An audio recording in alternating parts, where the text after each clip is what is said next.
आज की इस क्लास में आप देखेंगे BA first semester unit number 7 के जो भी आपके एसेज स्टोरीज़ हैं उन सभी को इस क्लास में आप देखेंगे।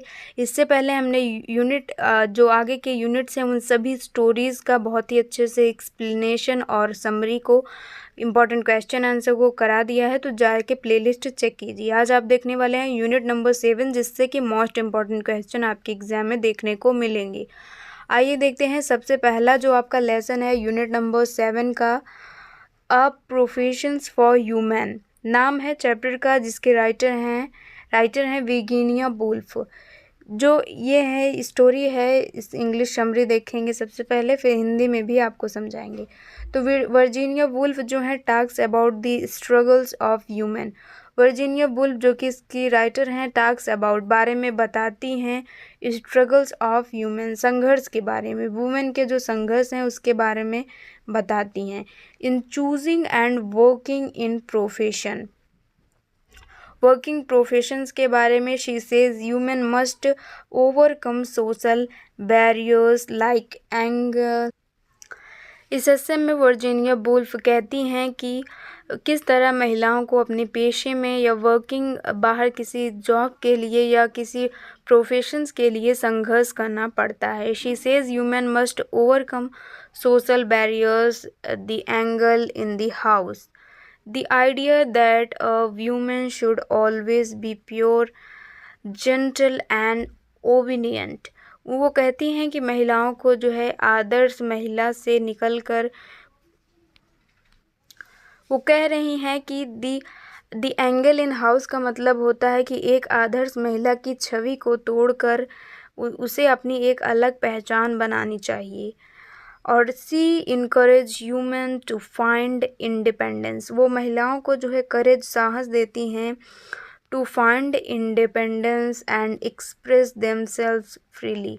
उन्हें जो है वो स्वतंत्र रूप से अपना ईमानदारी के साथ प्योर एंड ओबीडियंट के साथ अपना कार्य शुरू करना चाहिए।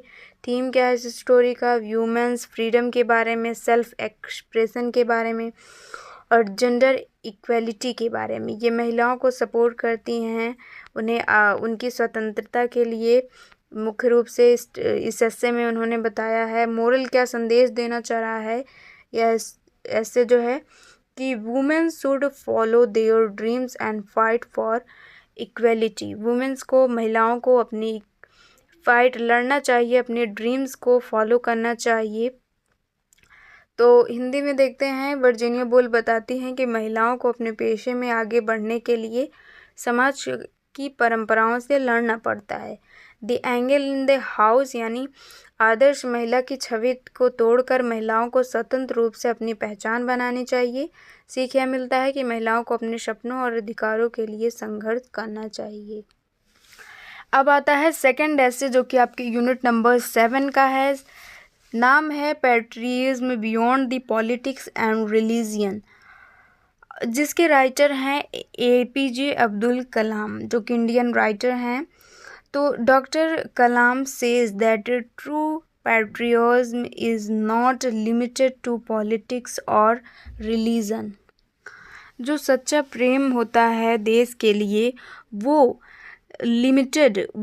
पॉलिटिक्स और धर्म से ऊपर होता है, यानी देशभक्ति से बड़ा उसके लिए ना ही राजनीति होती है और ना ही अपना धर्म।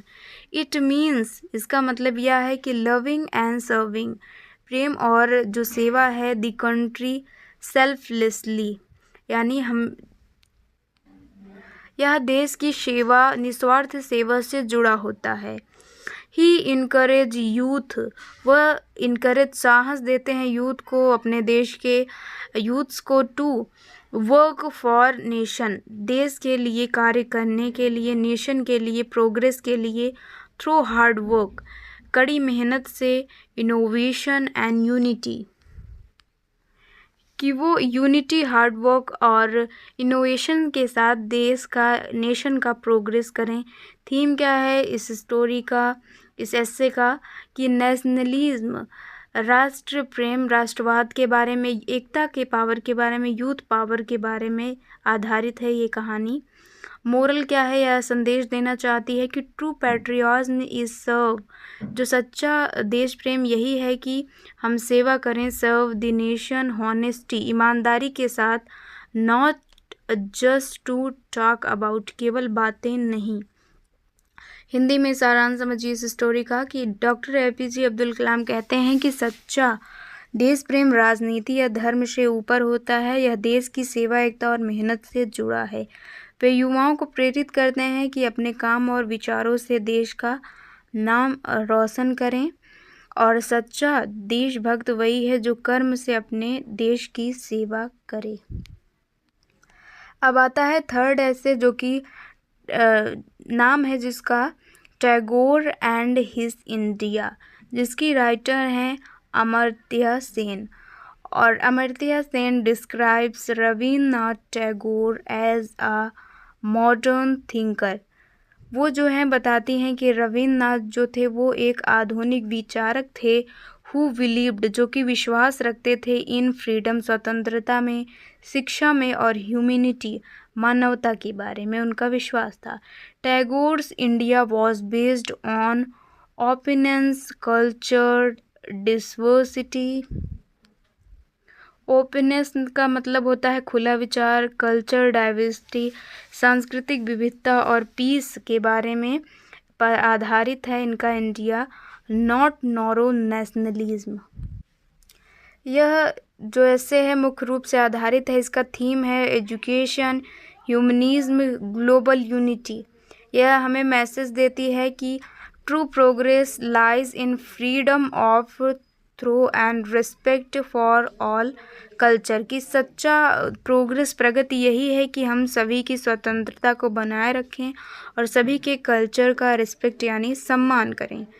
तो अमर्त्य सेन यह बताते हैं कि रविन्द्रनाथ टैगोर एक ऐसे विचारक थे जो स्वतंत्रता, शिक्षा और मानवता में विश्वास रखते थे। टैगोर का भारत खुले विचार, विविधता और शांति पर आधारित था। असली प्रगति तब होती है जब हम सबके विचारों और संस्कृतियों का सम्मान करते हैं। अब आता है यूनिट नंबर 7 का सबसे लास्ट लेसन 4 है कि अपॉर्चुनिटीज़ फॉर यूथ्स, जो कि राइटर हैं जिसके जवाहरलाल नेहरू। ये सबसे लास्ट है आपका ऐसे। आई होप इसके पीछे के सारे एसेज आपको अच्छे से समझ आ रहे हैं, तो प्लीज़ लाइक शेयर सब्सक्राइब करना मत भूलिएगा। तो जवाहरलाल नेहरू के द्वारा ये जो है ऑफ अपॉर्चुनिटीज़, जिसमें कि Nehru inspires youth people to use their energy. Nehru जो है इंस्पायर करते हैं यूथ्स को कि वो अपनी एनर्जी को यूज़ करें एंड इंटेलिजेंस, और अपनी बुद्धिमानी, for building a strong nation. किस चीज़ के लिए अपनी यूथ्स को वो इंस्पायर कर रहे हैं कि वो अपनी एनर्जी और इंटेलिजेंस को एक अच्छा नेशन बनाने के लिए यूज़ करें। He says the youth must have discipline, courage and vision to create a better future for India. वो कह रहे हैं ही सेज यूथ्स के पास मस्ट हैव डिसिप्लिन, उनके पास अनुशासन होना चाहिए, साहस होना चाहिए, एंड विज़न, एक विज़न होना चाहिए, to create a better future of India. India के फ्यूचर को बेटर बनाने के लिए उनके पास साहस, अनुशासन और एक विज़न होना चाहिए। थीम क्या है इस स्टोरी का, ऐसे का, कि यूथ जो है, यूथ एम्पावरमेंट के बारे में, नेशन बिल्डिंग के बारे में। यह स्टोरी हमें संदेश देती है कि youth are the real builders of our nation, use your power for progress. वो कहते हैं कि देश की असली ताकत उनके युवा हैं, उन्हें मेहनत और ईमानदारी से देश का निर्माण करना चाहिए। पंडित जवाहरलाल नेहरू युवाओं को प्रेरित करते हैं कि वे अपनी ऊर्जा और बुद्धि का प्रयोग देश निर्माण में करें। वे कहते हैं कि युवाओं में अनुशासन, साहस और दृष्टि रखनी चाहिए ताकि भारत का भविष्य उज्जवल बने। देश की असली ताकत उसके युवा हैं, उन्हें मेहनत और ईमानदारी से देश का निर्माण करना चाहिए। तो ये था आपका यूनिट नंबर 7 कंप्लीट, जो आपकी एसेज हैं। आई होप आपको सारी चीज़ें समझ में आई होंगी, और भी जो प्लेलिस्ट आप ज़रूर से जाके चेक कीजिए। किसी भी डाउट के लिए, नेक्स्ट टॉपिक के लिए प्लीज़ कमेंट ज़रूर से कीजिए। मिलते हैं नेक्स्ट क्लास में, तब तक